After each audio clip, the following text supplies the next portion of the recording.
Chapter 2. Dear Frank had noticed the girl at the cafe table the moment he drove into the square.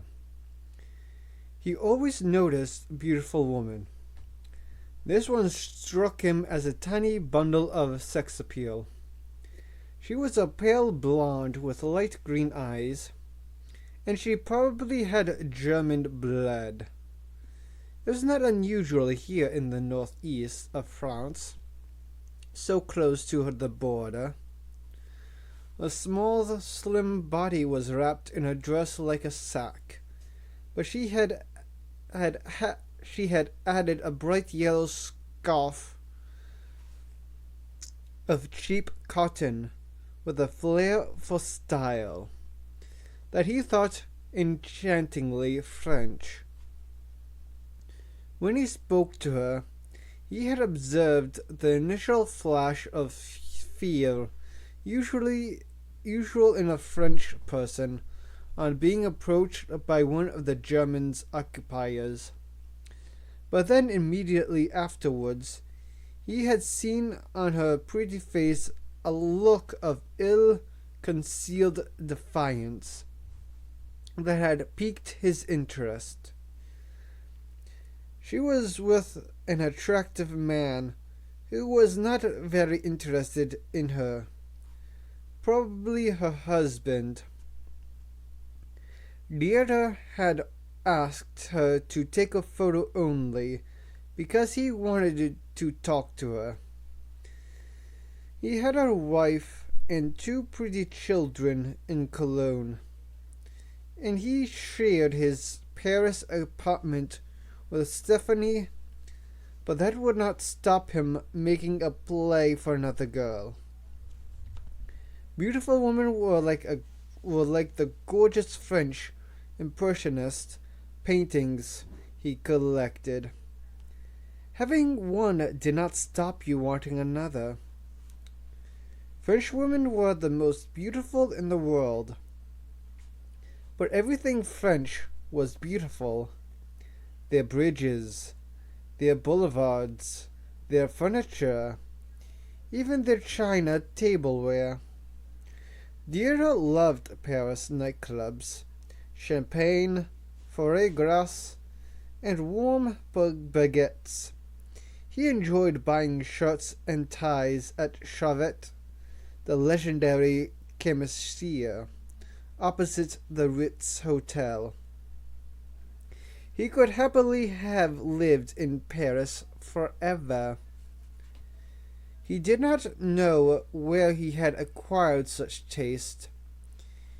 His father was a professor of music, the one art form of which the Germans, not the French, were the undisputed masters. But to Deirdre, the dry academic life his father had led seemed unbearably dull,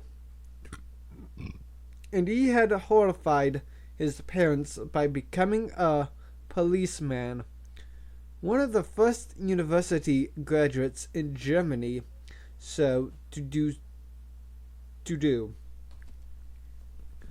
By 1939, he was head of the Criminal Intelligence Department of the Cologne Police.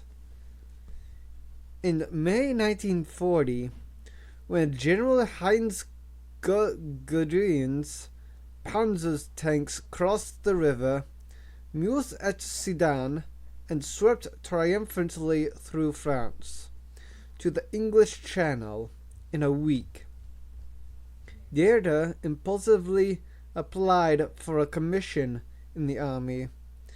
Because of his police experience, he was given an intelligence posting immediately.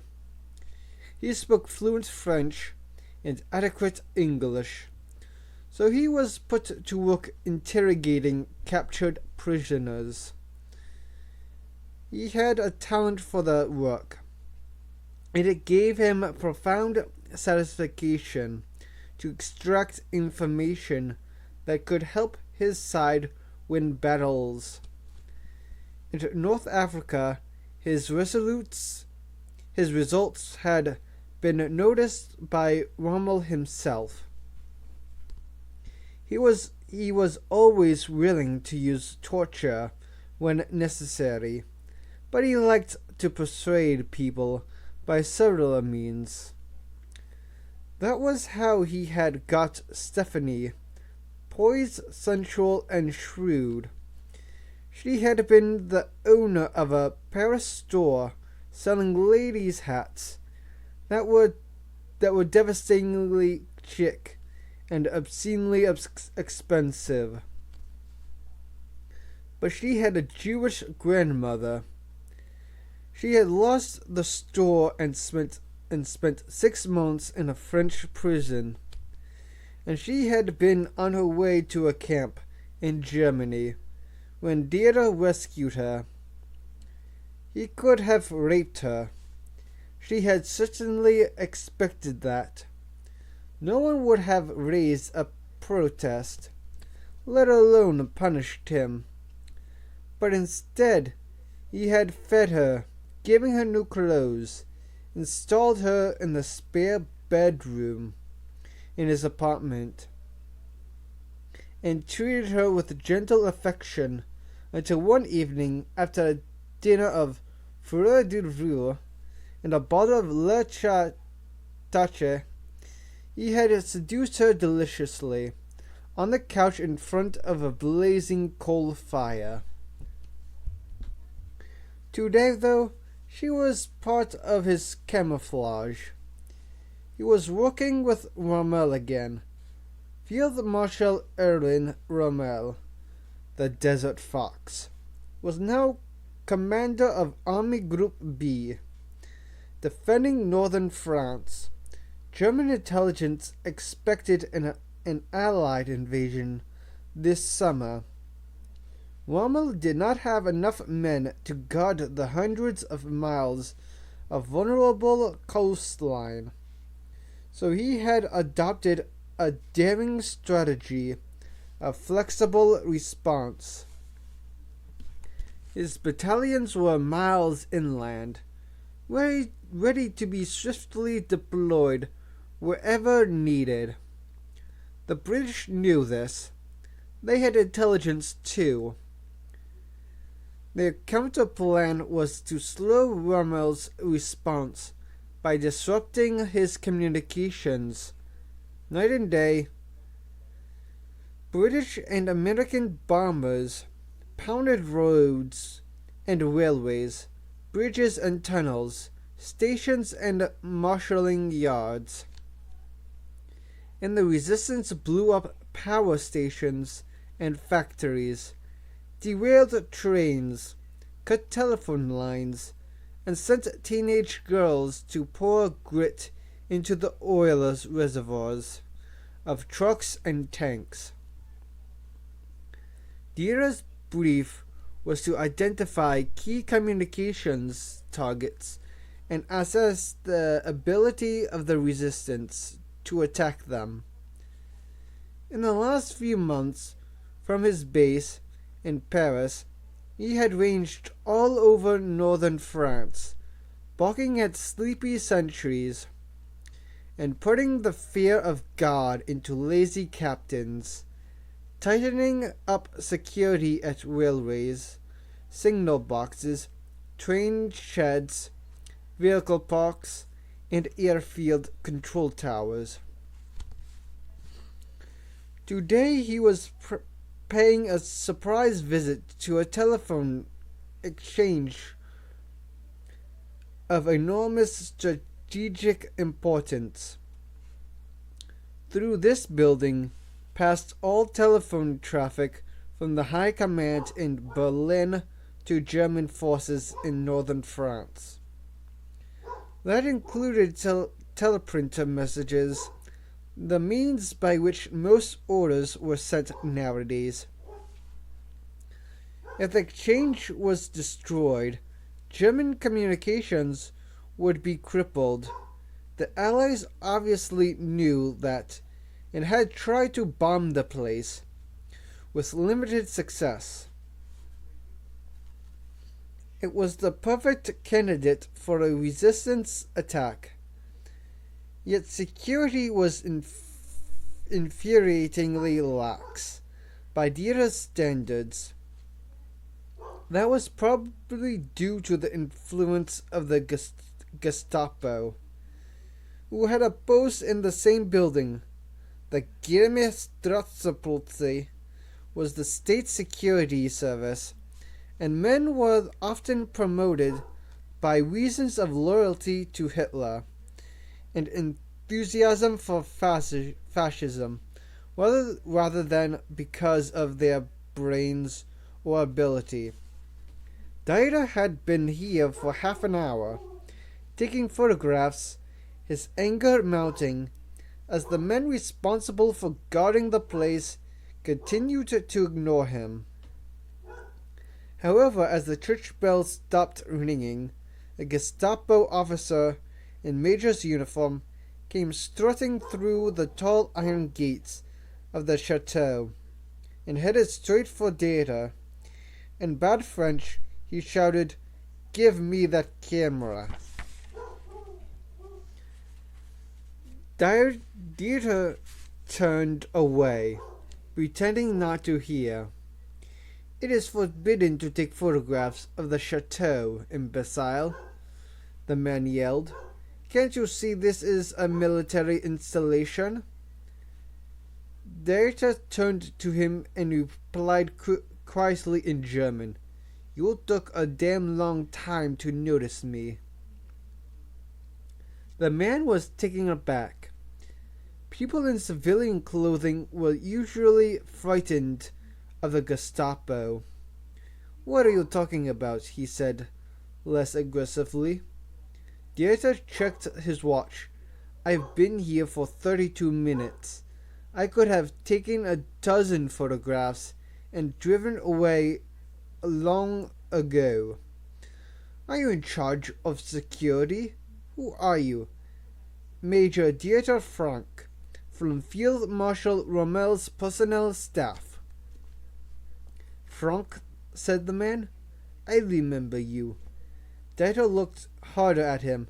"My God," he said, as recognition dawned. "Really, Weber?" "Sturmbannführer, Weber at your service." Like most senior Gestapo men, Weber had held an SS rank, which he felt was more prestigious than his ordinary police rank. "Well, I'm damned," Dieter said. "No wonder security was slack." Weber and Dieter had been young policemen together in Cologne in the 20s. Dieter had been a high flyer, Weber a failure. Weber resented Dieter's success and attributed it to his privileged background. Dieter's background was not extraordinarily privileged, but it seemed so to Weber, the son of a stevedore. In the end, Weber had been fired. The details began to come back to Dieter. There had been a road accident. A crowd had gathered. Weber had panicked and fired his weapon, and a rubbernecking bystander had been killed. Dieter had not seen the man for 15 years, but he could guess the course of Weber's career. He had joined the Nazi Party, become a volunteer organizer, applied for a job with the Gestapo, citing his police training, and risen swiftly in that community of embittered second-raters. Weber said, "What are you doing here?" "Checking your security on behalf of the Field Marshal." Weber bristled. "Our security is good." "Good enough for a sausage factory. Look around you." Dieter waved a hand, indicating the town square. "What if these people belonged to the resistance? They could pick off you your guards in a few seconds." He pointed to a tall girl wearing a light summer coat over her dress. What if she had a gun under her coat? What if... He stopped. This was not just a fantasy he was weaving to illustrate a point. He realized his unconscious mind had seen the people in the square deploying in battle formation. The tiny blonde and her husband had taken cover in the bar. The two men in the church doorway had moved behind pillars. The tall girl in the summer coat, who had been staring into a shop window until a moment ago, was now standing in the shadows of Deirdre's car. As Deirdre looked, her coat flapped open, and to his astonishment, he saw that his imagination had been prophetic. Under the coat she had a submachine gun with a skeleton frame butt, exactly the type favored by the resistance. "My God," he said. He reached inside his suit jacket and remembered. He was not carrying a gun. Where was Stephanie? He looked around, momentarily shocked, into a state close to panic. But she was standing behind him, waiting patiently for him to finish his conversation with Reba. "Get down," he yelled. Then there was a bang. Chapter 3. Flick was in the doorway of the Café des Sports, behind Miguel, standing on tiptoe to look over his shoulder. She was alert, her heart pounding, her muscles tensed for action, but in her brain the blood flowed like ice water, and she watched and calculated with cool detachment. There were 8 guards in sight, 2 at the gate checking passes, 2 just inside the gate, 2 patrolling the grounds behind the iron railings, and 2 at the top of the short flight of steps leading to the chateau's grand doorway. But Mikhail's main force would bypass the gate. The long north side of the church building formed part of the wall surrounding the chateau's grounds. The north transept jutted a few feet into the parking lot that had once been part of the ornamental garden. In the days of the ancient regime, the Comet had his own personal entrance to the church. A little door in the transept wall.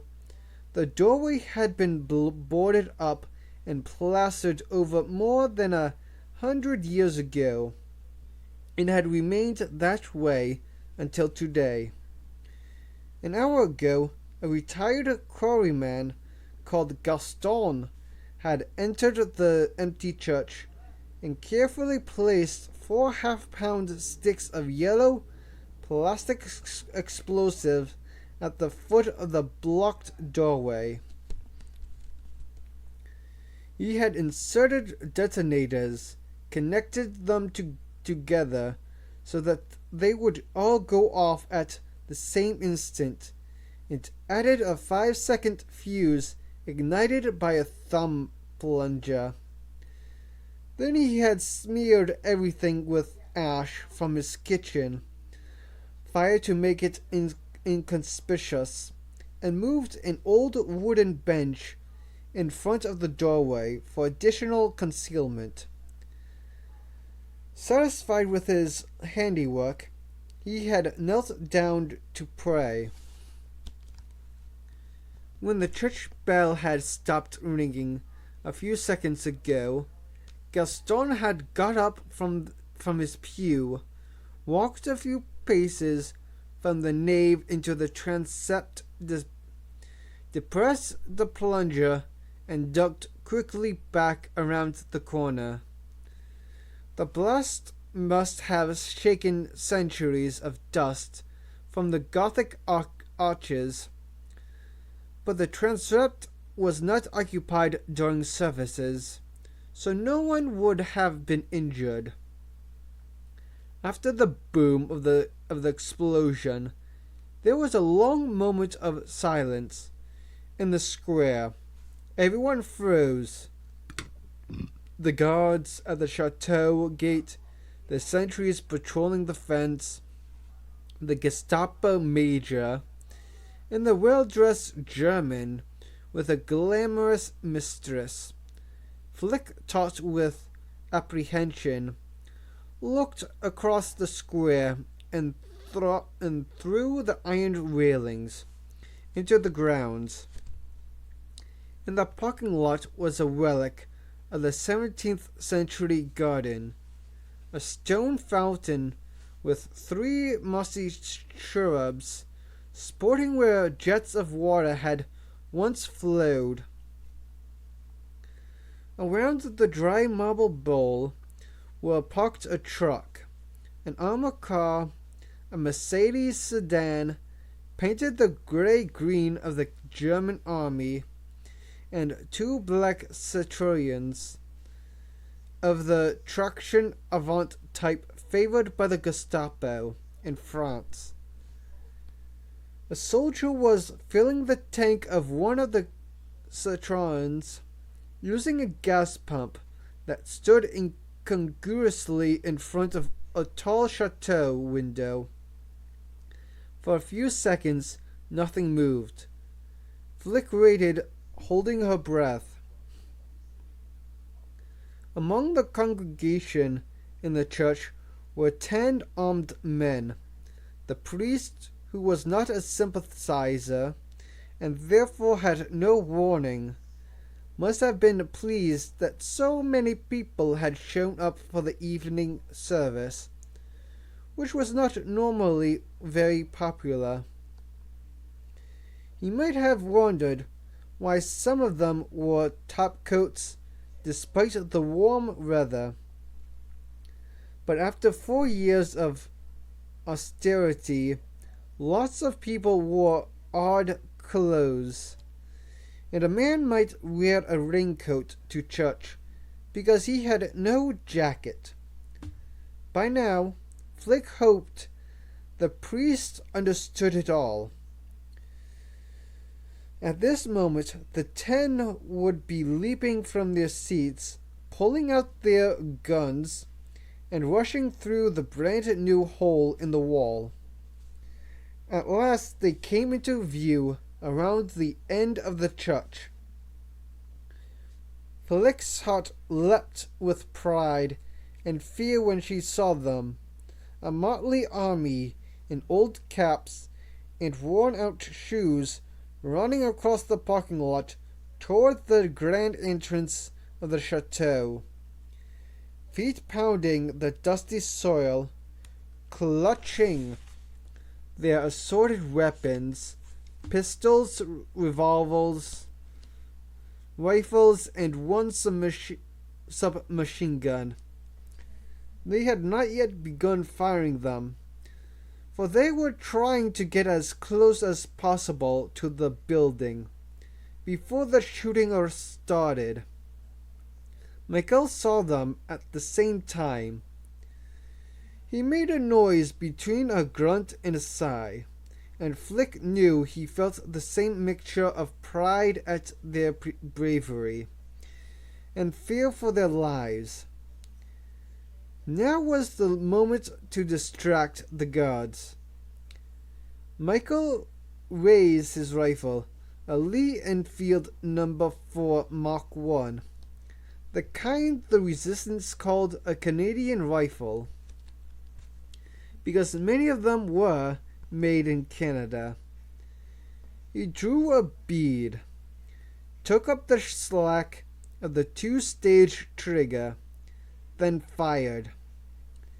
He worked the bolt action with the practiced movement, so that the weapon was immediately ready to be fired again. The crash of the rifle ended the moment of shocked silence in the square. At the gate, one of the guards cried out and fell, and Flick felt a savage moment of satisfaction. There was one less man to shoot at, her comrades. Michael's shot was the signal for everyone else to open fire. In the church porch, young Bertrand squeezed off 2 shots that sounded like firecrackers. He was too far from the guards for accuracy with a pistol, and he did not hit anyone. Beside him, Albert pulled the ring of a grenade and hurled it high over the railing to land inside the grounds, where it exploded in the vineyard, uselessly scattering vegetation in the air. Flick wanted to yell angrily at them, "Don't fire for the sake of the noise. You'll just reveal your position." But only the best and most highly trained troops could exercise restraint once the shooting started. From behind the parked sports car, Genevieve opened up, and the deafening rattle of her stun gun filled Flick's ears. Her shooting was more effective, and another guard fell. At last the Germans began to act.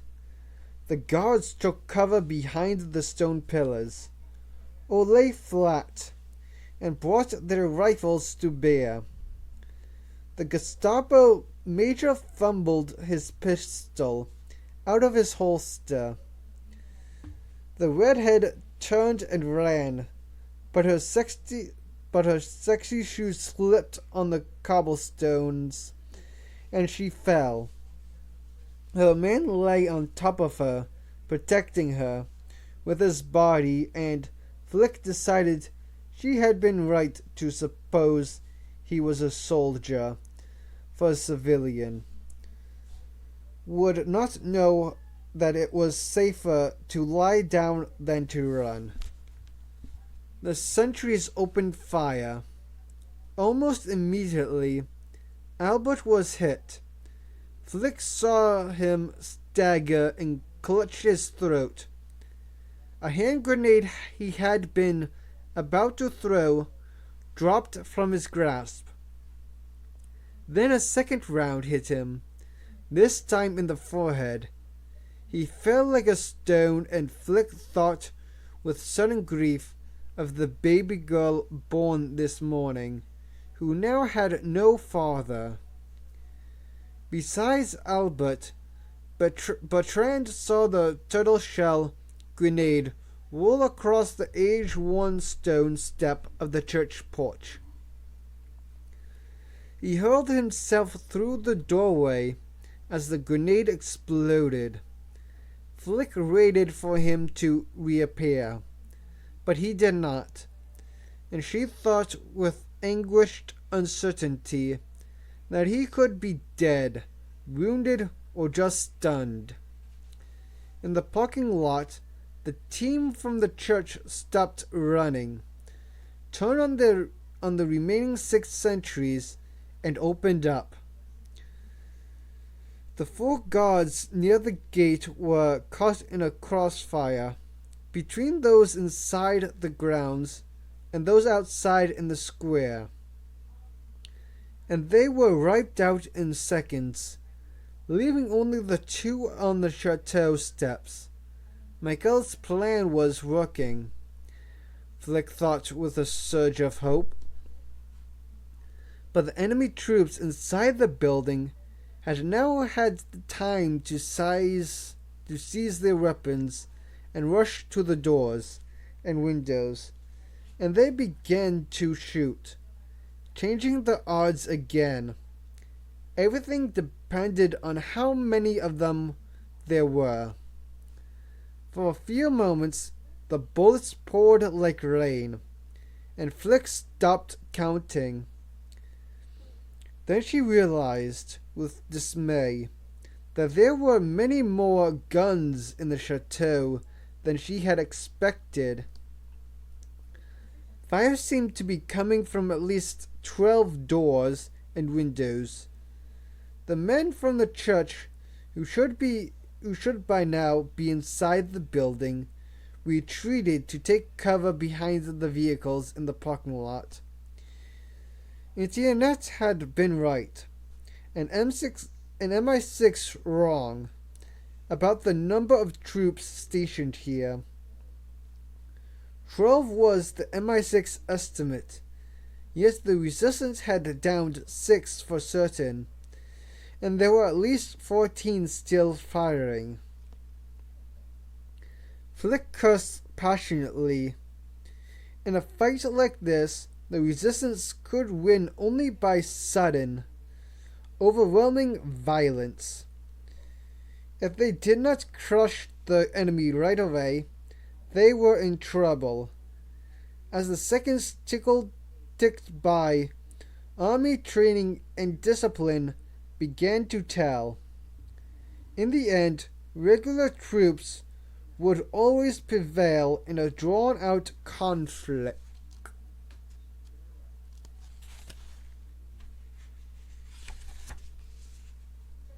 On the upper floor of the chateau, a tall 17th century window was smashed open, and a machine gun began to fire. Because of its high position, it caused horrible carnage among the resistance in the parking lot. Flick was sickened as, one after another, the men there fell and lay bleeding beside the dry fountain, until there were only 2 or 3 still shooting. It was all over. Flick realized in despair. They were outnumbered, and they had failed. The sour taste of defeat rose in her throat. Michael had been shooting at the machine gun position. "We can't take out that machine gunner from the ground," he said. He looked around the square, his gaze flying to the tops of the buildings. The bell tower of the church and the upper floor of the town hall. If I could get into the mayor's office, I'd have a clear shot. Wait, Flick's mouth was dry. She could not stop him risking his life, much as she wanted to. But she could improve the odds. She yelled at the top of her voice, Genevieve. Genevieve turned to look at her. "Cover Michael." Genevieve nodded vigorously, then dashed out from behind the sports car, spraying bullets at the chateau windows. "Thanks," Michael said to Flick. Then he broke cover and sprinted across the square, heading for the town hall. Genevieve ran on, heading for the church porch. Her fire distracted the men in the chateau, giving Michael a chance for crossing the square unscathed. But then there was a flash on Flick's left. She glanced that way and saw the Gestapo major, flattened against the wall of the town hall, aiming his pistol at Michael. It was hard to hit a moving target with a handgun at anything but close range. But the major might be lucky. Flick thought fearfully. she was under orders to observe and report back, and not to join the fighting under any circumstances. But now she thought, to hell with that. In her shoulder bag, she carried her personal weapon, a Browning 9mm automatic, which she preferred to the SOE standard Colt because it has 13 rounds in the clip instead of 7, and because she could load it with the same 9mm parabellum rounds used in the Sten submachine gun. She snatched it out of the bag. She released the safety catch, cocked the hammer, extended her arm, and fired 2 hasty shots at the Major. She missed him, but her bullets chipped fragments of stone from the wall near his face, and he ducked. Michael ran on. The Major recovered quickly and raised his weapons again. As Michael approached his destination, he also came closer to the Major, shortening the range. Michael fired his rifle in the Major's direction, but the shot went wild, and the Major kept his head and fired back. This time Michael went down, and Flick let out a yell of fear. Michael hit the ground, tried to get up, and collapsed. Flick calmed herself and thought fast. Michael was still alive. Genevieve had reached the church porch, and her submachine gun fire continued to draw the attention of the enemy inside the chateau. Flick had a chance of rescuing Michael. It was against her orders, but no orders could make her leave her husband bleeding on the ground. Besides, if she left him there, he would be captured and interrogated as leader of the Bollinger Circuit.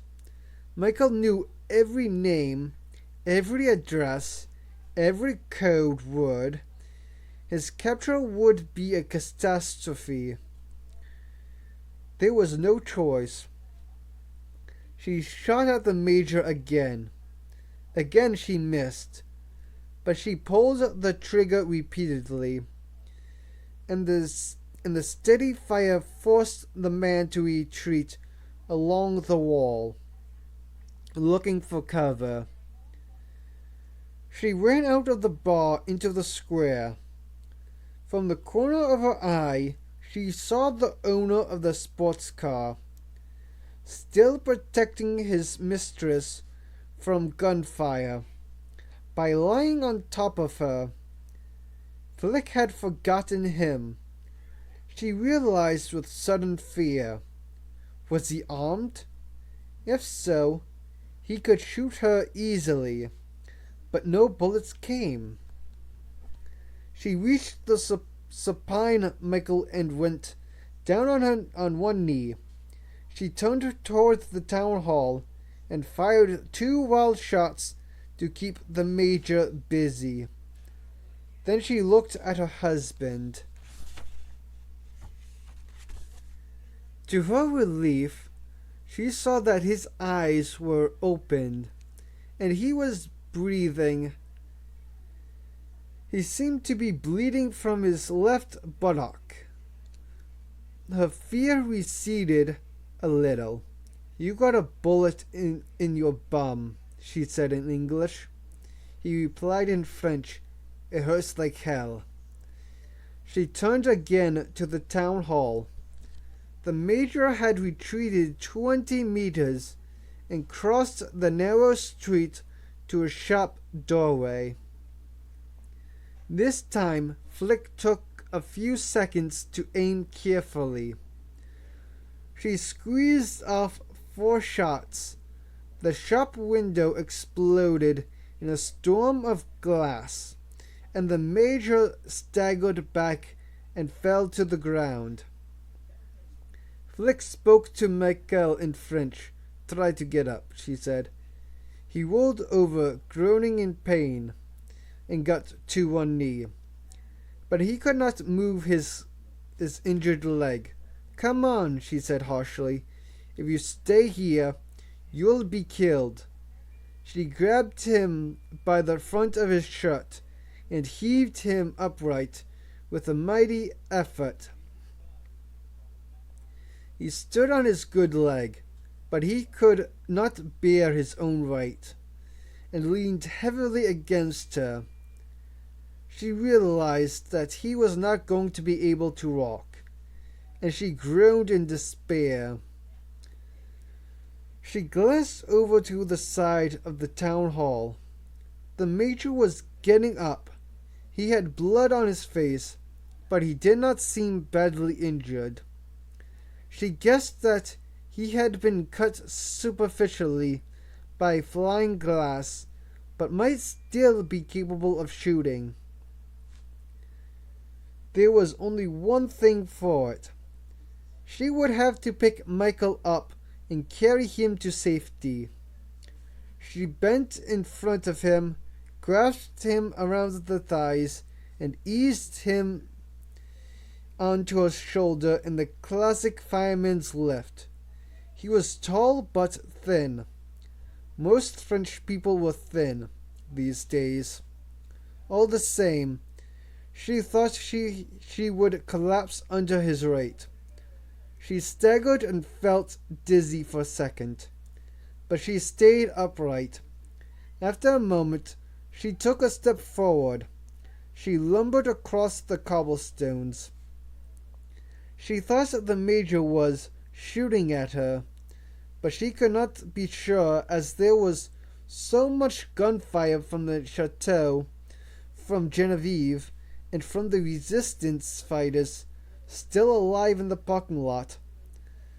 The fear that a bullet might hit her at any second gave her strength, and she broke into a lurching run. She made for the road leading out of the square to the south, the nearest exit. She passed the German lying on top of the redhead, and for a startled moment she met his eye and saw an expression of surprise and wry admiration. Then she crashed into the cafe table, sending it flying, and she almost fell, but managed to right herself and run out and run on. A bullet hit the window of the bar, and she saw a cobweb of fracture lines graze the glass. A moment later, she was around the corner and out of the Major's line of sight. Alive, she thought gratefully. Both of us, for a few more minutes at least. Until now, she had not thought where to go once she was clear of the battlefield. 2 getaway vehicles were waiting a couple of streets away, but she could not carry Michael that far. However, Antoinette Dupont lived on this street, just a few steps farther. Antoinette was not in the resistance, but she was sympathetic enough to have provided Michael with a plan of the chateau. And Michael was her nephew, so she surely would not turn him away. Anyway, Flick had no alternative. Antoinette had a ground floor apartment in a building with a courtyard. Flick came to the open gateway, a few yards along the street. From the square and staggered out under the archway, she pushed open a door and lowered Michael to the tiles. She hammered on Antoinette's door, panting with effort. She heard a frightened voice say, "What is it?" Antoinette had been scared by the gunfire, I did not want to open the door. Breathlessly, Flick said, "Quickly, quickly." She tried to keep her voice low. Some of the neighbors might be Nazi sympathizers. The door did not open, but Antoinette's voice came nearer. "Who's there?" Flick instinctively avoided speaking a name aloud. She replied, "Your nephew is wounded." The door opened. Antoinette was a straight-backed woman of 50, wearing a cotton dress that had once been chic and was now faded but crisply pressed. She was pale with fear. "Michael," she said. She knelt beside him. "Is it serious?" "It hurts, but I'm not dying," Michael said, through clenched teeth.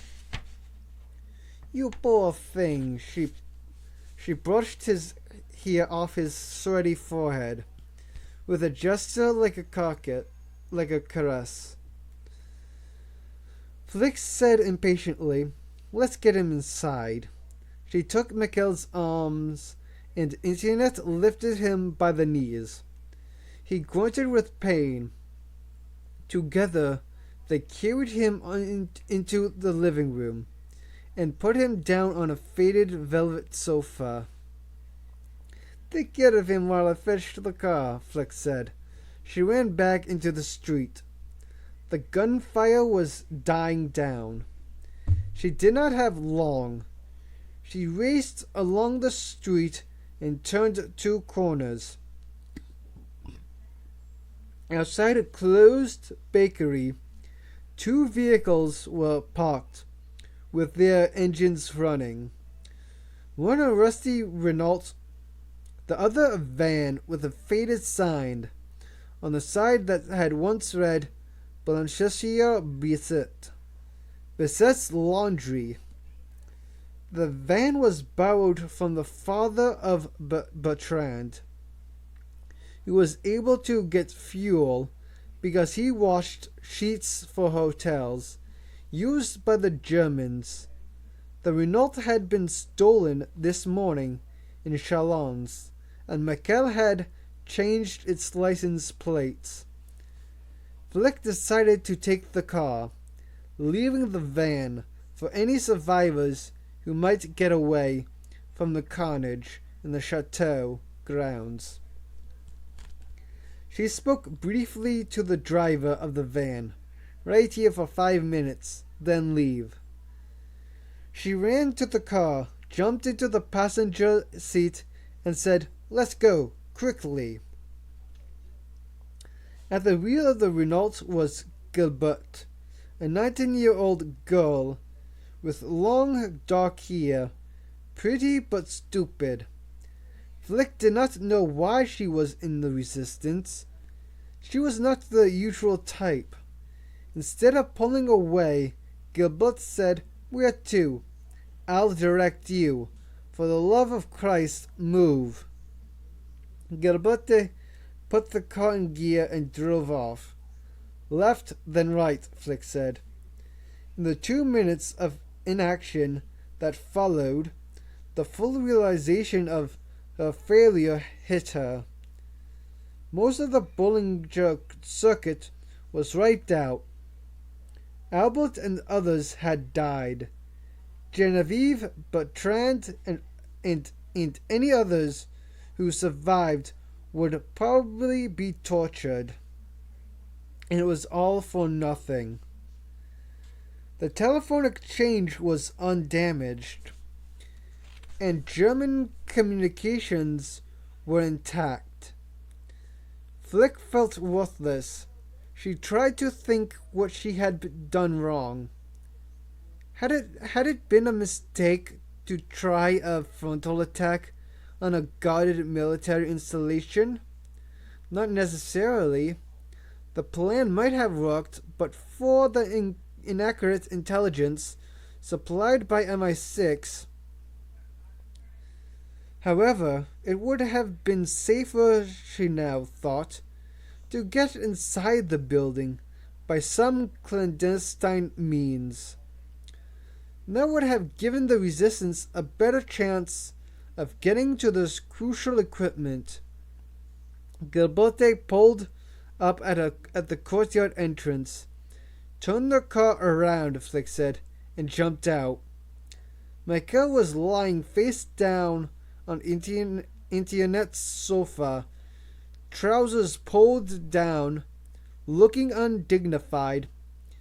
Antoinette knelt beside him, holding a blood-stained towel, a pair of glasses perched on her nose, peering at his backside. "The bleeding has slowed, but the bullet is still in there," she said. On the floor beside the sofa was her handbag. She had emptied the contents onto a small table, presumably while hurriedly searching for her spectacles. Flick's eye was caught by a sheet of paper, typed on and stamped with a small photograph of Antoinette's pasted to it. The whole thing in a little cardboard folder. It was the pass that permitted her to enter the chateau. In the moment, Flick had the glimmer of an idea. "I've got a car outside," Flick said. Antoinette continued to study the wound. "He shouldn't be moved. If he stays here, the Boche will kill him." Flick casually picked up Antoinette's pass. As she did so, she asked Michael, "How do you feel?" "I might be able to walk now," he said. "The pain is easing." Flick slipped the pass into her shoulder bag. Antoinette did not notice. Flick said to her, "Help me get him up." The two women raised Michael to his feet. Antoinette pulled up his blue canvas trousers and fastened his worn leather belt. "Stay inside," Flick said to Antoinette.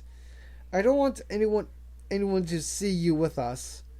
She had not yet begun to work out her idea, but she already knew it would be blighted if any suspicion were to fall on Antoinette and her cleaners. Michael put his arm around Flick's shoulders and leaned heavily on her. She took his right, and he hobbled out of the building into the street. By the time they reached the car, he was white with pain. Gilbote stared through the window at them, looking terrified. Flick hissed at her, "Get out and open the fucking door, dimwit." Gilbote leaped out of the car and threw open the rear door. With her help, Flick bundled Michael onto the back seat. The two women jumped in the front. "Let's get out of here."